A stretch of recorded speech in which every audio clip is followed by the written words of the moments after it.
Hormuz straight में दबदबे की जंग चल रही है। अमेरिका ने नाकेबंदी लगाई है तो ईरान ने जवाब में तेल टैंकर जब्त करने शुरू कर दिए हैं। पिछले 72 घंटे में ही हॉर्मुज़ में कम से कम 3 बड़ी घटनाएं इसी टकराव की कहानी बता रही हैं। हॉर्मुज़ से गुजरने वाला हर जहाज खतरे में है। अमेरिका और ईरान दोनों देश जहाजों को जब्त कर रहे हैं। ईरान ने पहले इजराइल का तेल टैंकर जब्त किया। अब जानकारी मिल रही है कि अमेरिका से कनेक्शन वाला कार्गो शिप ही कब्जे में ले लिया है। इधर खबर यह भी आ रही है कि अमेरिका ने भी ईरान के एक जहाज पर कब्जा कर लिया है। यानी तेल, ताकत और टकराव की ये जंग बढ़ती ही जा रही है और ये जंग किसी भी वक्त महायुद्ध में बदल सकती है। UEM जयपुर एक आदर्श लक्ष्य है। भावी छात्रों के लिए अच्छी नौकरी, भविष्य के लिए तैयार कौशल के साथ अच्छी शिक्षा। बीते 72 घंटे में कम से कम 3 ऐसी घटनाएं हुई हैं जिन्होंने इस पूरे इलाके को टकराव के नए स्तर पर पहुंचा दिया है। सबसे पहले बात MSC फ्रांचेस्का की। 22 अप्रैल को इस जहाज को IRGC ने रोका। स्पीड बोट और हेलीकॉप्टर से IRGC के कमांडो इस जहाज पर चढ़ गए और इस पर कब्जा कर लिया। दावा किया गया कि इसका इजराइल से लिंक है और यह स्ट्रेट ऑफ हॉर्मुज़ से निकलने की कोशिश कर रहा था।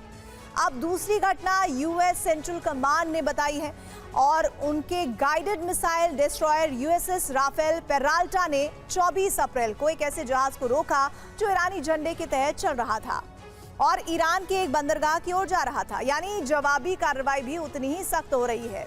और तीसरी घटना है ईरान की सरकारी समाचार एजेंसी ने जो इसका दावा किया है कि 25 अप्रैल को एपामिनोडेस नाम का जहाज जब्त किया गया है। यह जहाज लाइबेरिया के झंडे के तहत चल रहा था, लेकिन अमेरिका से इसके कनेक्शन बताए गए।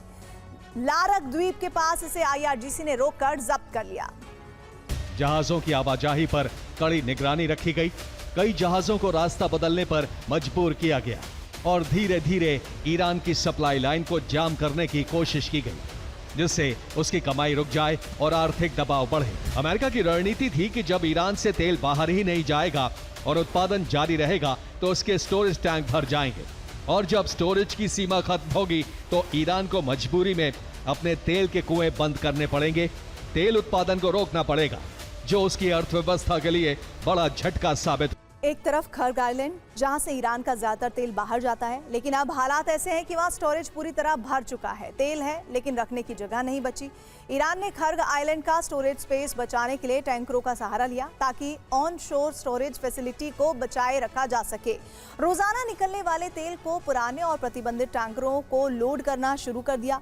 यानी ईरान ने जमीन की कमी को समंदर से पूरा किया। प्रतिबंधित और पुराने टैंकरों को ही चलते फिरते गोदाम बना दिया गया।